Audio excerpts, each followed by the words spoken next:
미투 운동이 본격적으로 시작된 지 벌써 2년이 넘는 시간이 흘렀지만 모처럼 성범죄는 근절될 기미를 보이지 않습니다.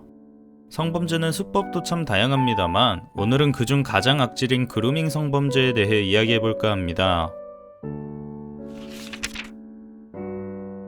그루밍은 사전적으로 손질하다, 다듬다를 의미하는데요.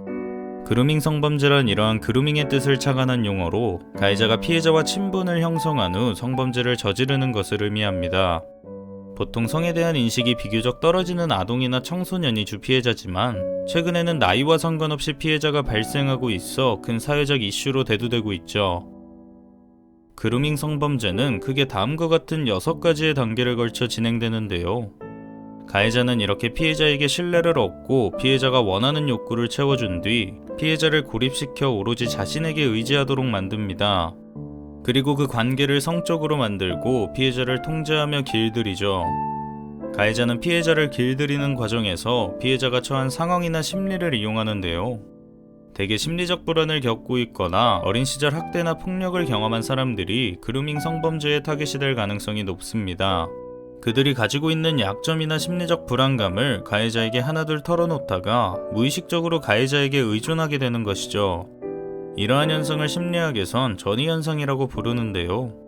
전이현상을 겪는 이들은 장기간에 걸쳐 가해자에게 성추행이나 성폭력을 당했음에도 이런 사실이 성범죄인지 알지 못하거나 외부에 알릴 생각을 하지 못한다고 합니다.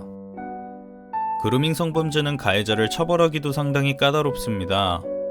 폭력이나 협박과 같은 강제성이 수반되는 일반적인 성범죄와는 다르게 가해자가 피해자의 정신을 지배한 상태에서 이루어지는 그루밍 성범죄는 폭력이나 협박이 수반되는 경우가 드물기 때문입니다.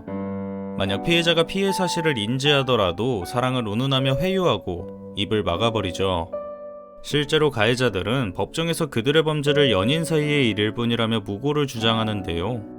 자신보다 27살이나 어린 여중생을 임신시켜 1심과 2심에서 각각 12년과 9년을 선고받은 한 연예기획사 대표는 서로 주고받았던 문자 메시지 등을 근거로 대법원에서 무죄 판결을 받기도 했습니다. 무죄 판결 이후 오히려 연예기획사 대표는 여중생을 무고 혐의로 고소했죠. 또 그루밍 성범죄 피해자는 재판부에서 성매매자로 몰리는 경우가 종종 있습니다. 피해자가 가해자에게 그루밍 당하는 중 받은 선물이나 용돈을 성매매의 대가로 보기 때문인데요. 피해자가 성매매로 기소된다면 가해자에 대한 성매매 처벌이 가능하지만 피해자 역시 성매매에 가담했다는 이유로 보호 처분을 받게 되거나 피해자 지원을 받지 못하게 되어 2차 피해가 발생합니다. 그루밍 성범죄는 최근 온라인상에서도 빈번히 일어나고 있습니다. 가해자가 채팅을 통해 피해자에게 접근해 호감을 산 후 그들을 자신의 입맛대로 조종하죠.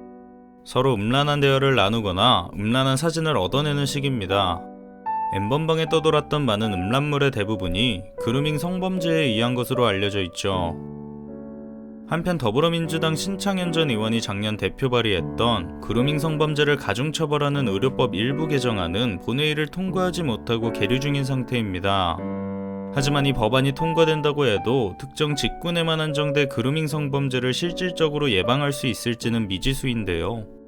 영국에서는 채팅 어플 등을 통해 성인이 만 16세 이하의 청소년에게 성적으로 접근하는 모든 행위를 최소 10년 이하의 징역형에 처할 수 있도록 했습니다.